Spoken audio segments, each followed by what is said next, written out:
Historia 1. La puerta abierta.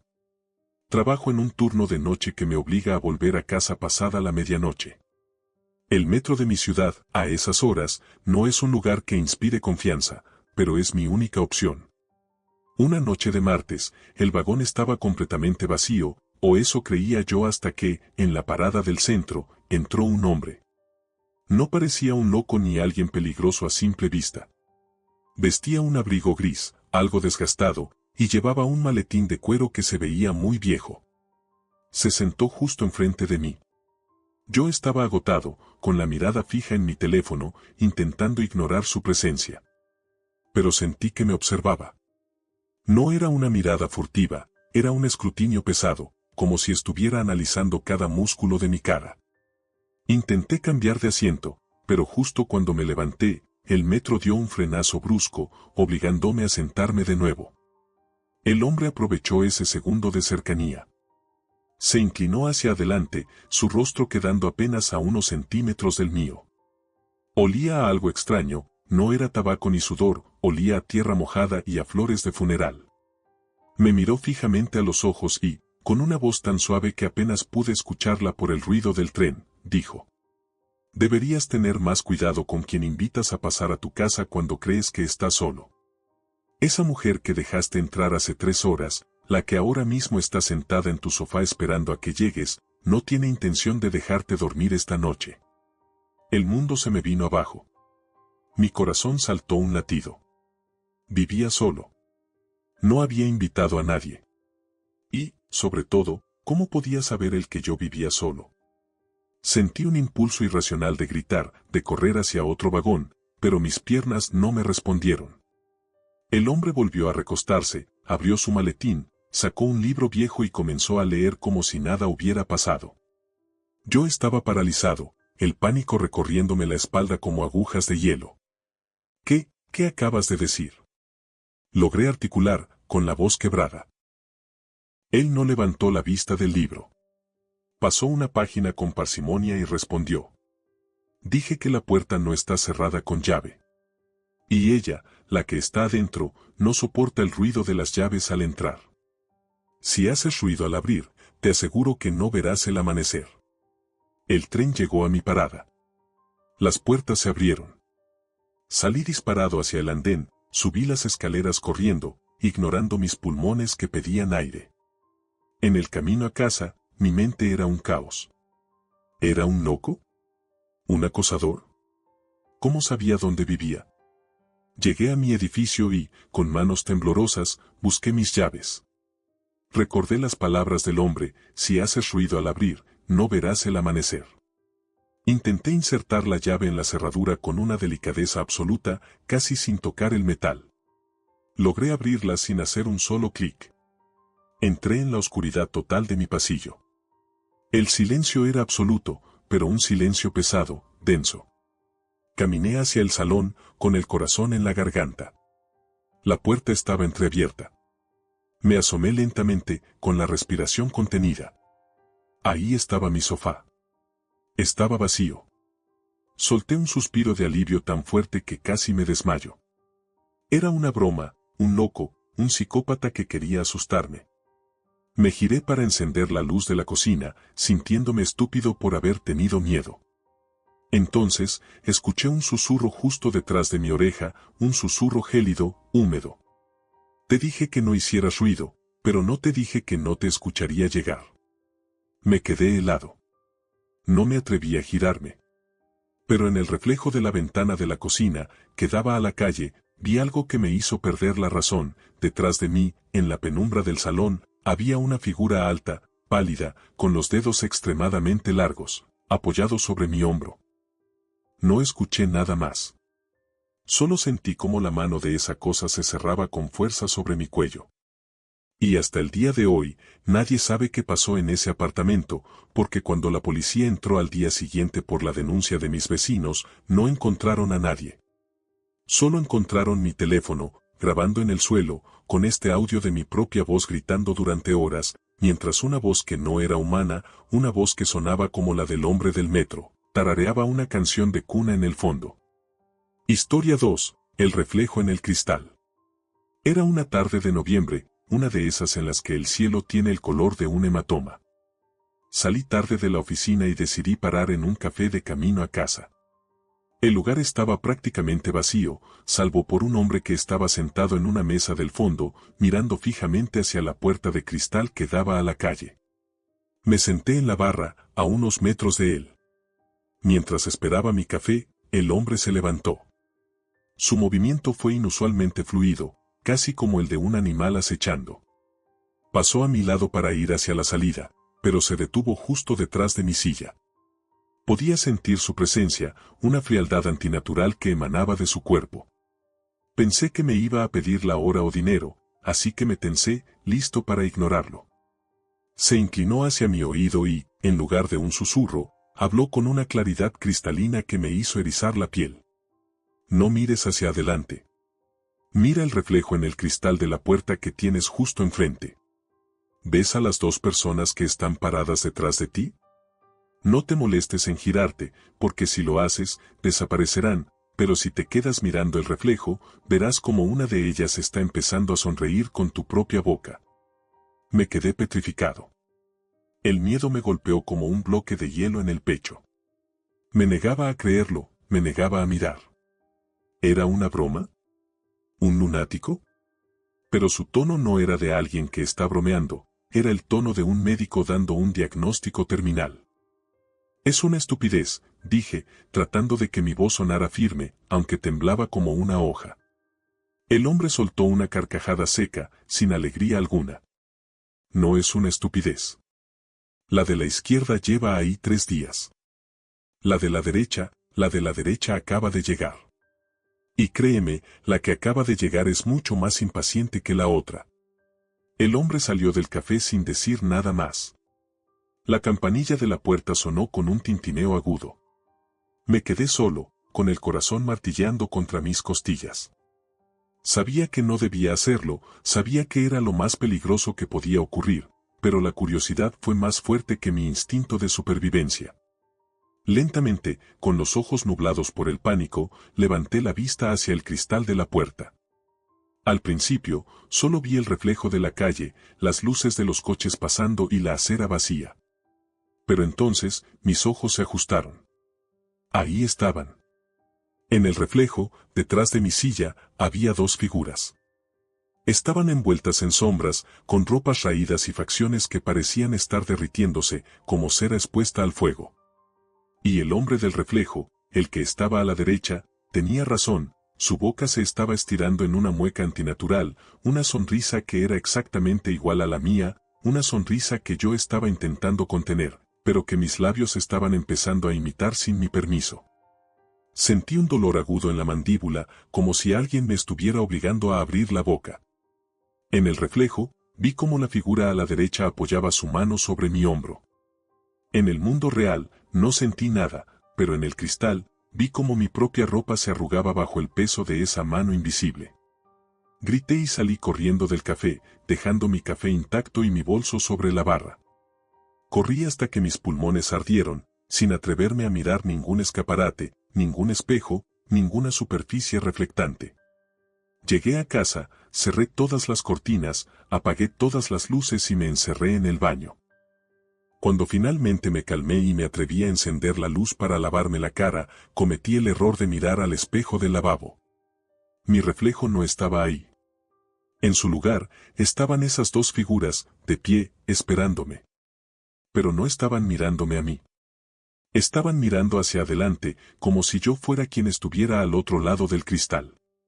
Y entonces, escuché un golpe seco en el vidrio, desde adentro hacia afuera. La voz del hombre del café resonó en mi cabeza, más clara que nunca. Ahora entiendes por qué no debiste mirar. Ellos no querían tu cuerpo. Querían tu lugar. Desde ese día, no he vuelto a ver mi reflejo.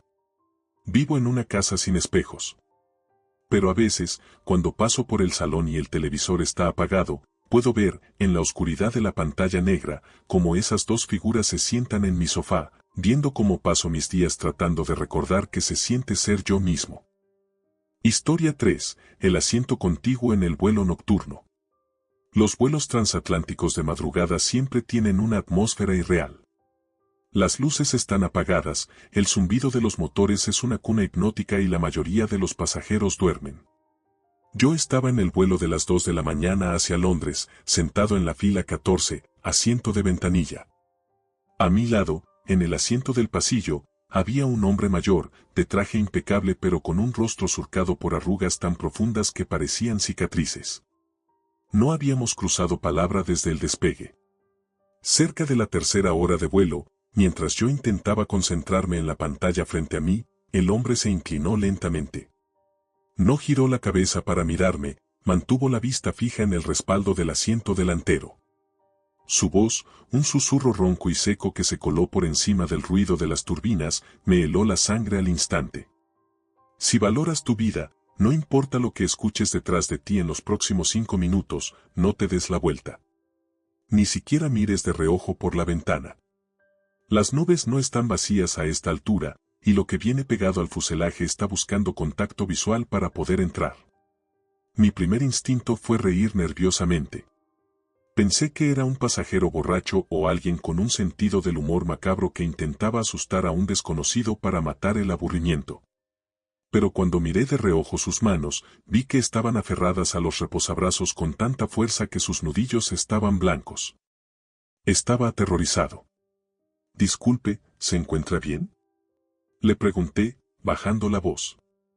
Él no me miró. Su respiración se volvió más agitada. No me hables. No demuestres que me has escuchado.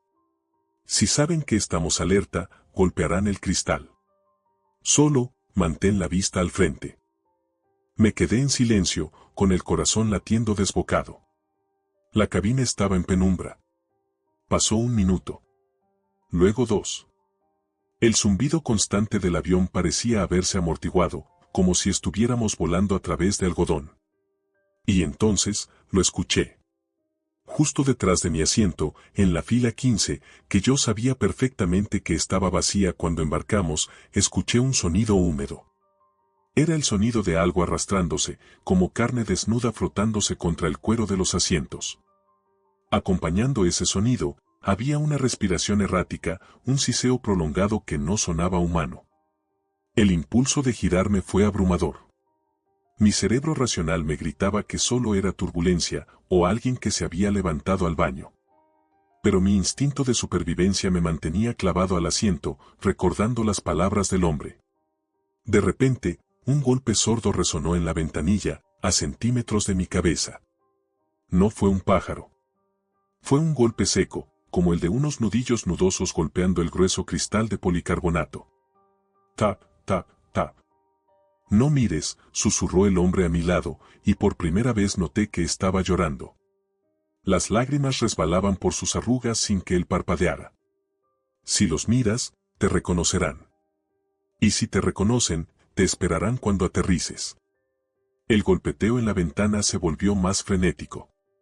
Sentí el cristal vibrar contra mi frente. El sonido húmedo detrás de mí se intensificó, y luego, sentí un aliento helado en mi nuca.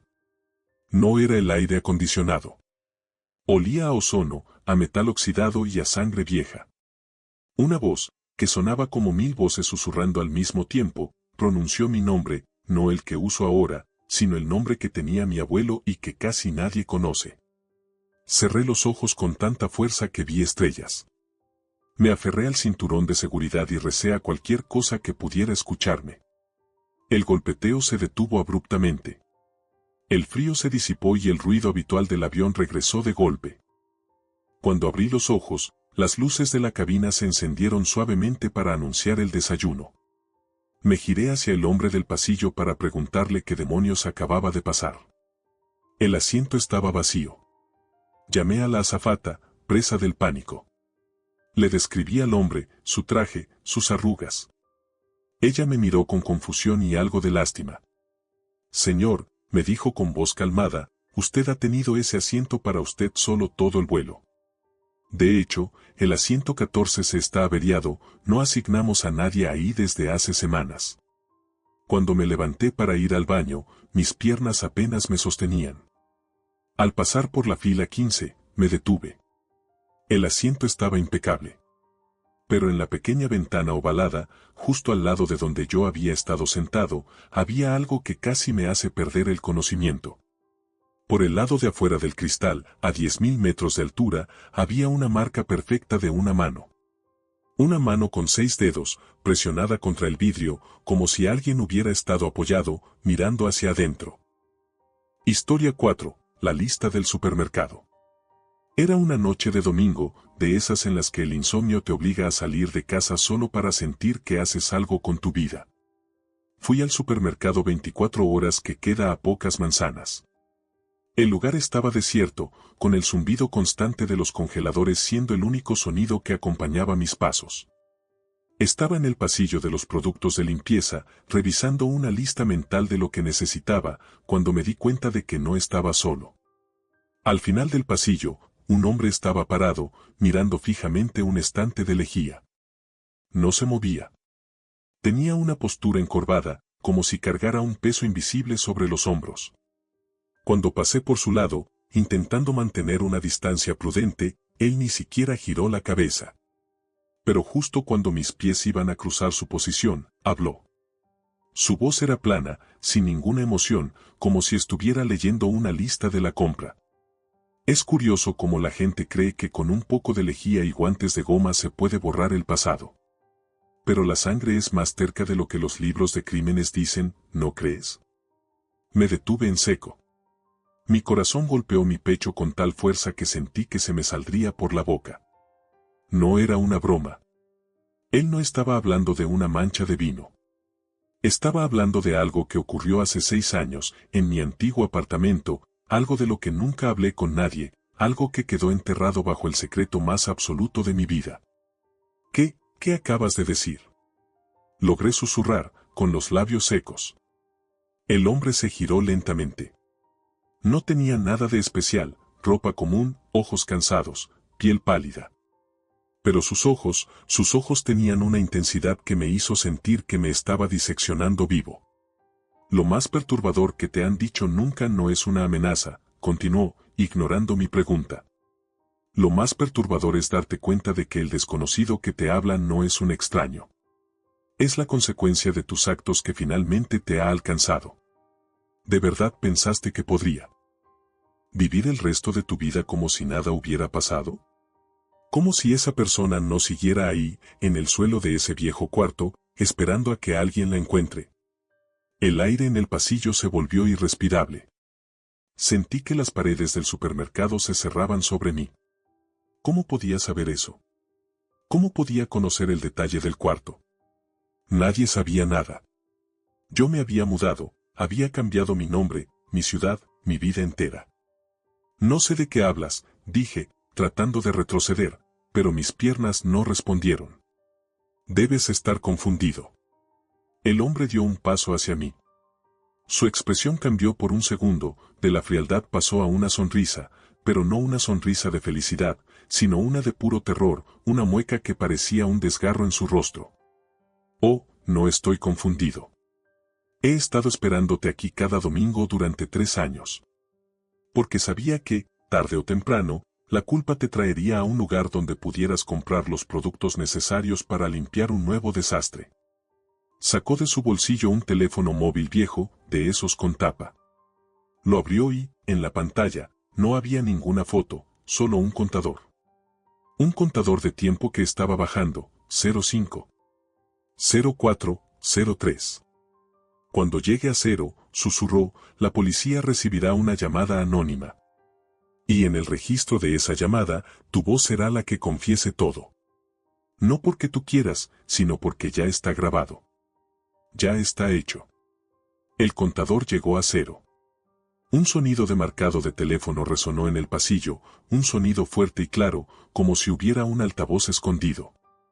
El hombre dejó caer el teléfono al suelo, se dio la vuelta y comenzó a caminar hacia la salida. Corrí tras él, gritando, queriendo saber quién era, cómo sabía todo eso, pero cuando llegué a la puerta automática, el supermercado estaba vacío. El cajero me miró con curiosidad. ¿Se encuentra bien, señor?, me preguntó. Lleva usted parado en el pasillo de limpieza casi 10 minutos hablando solo. Salí del supermercado, temblando, y mientras caminaba hacia mi coche, el teléfono de mi bolsillo vibró. Era un mensaje de un número desconocido. No tenía texto, solo era un archivo de audio. Con las manos temblorosas, le di al play. Mi propia voz, grabada con una claridad aterradora, empezó a sonar. Lo hice. No pude evitarlo. Fue un accidente, pero tuve que ocultarlo. Por favor, ayúdenme, no puedo vivir más con esto. Desde ese momento, no he vuelto a dormir. Porque sé que, sin importar a dónde vaya, sin importar que también limpie mis huellas, siempre habrá alguien en el pasillo de un supermercado, en una parada de autobús o en una calle oscura, esperando a recordarme que el pasado no se limpia con lejía. El pasado siempre encuentra la forma de volver a cobrar su deuda.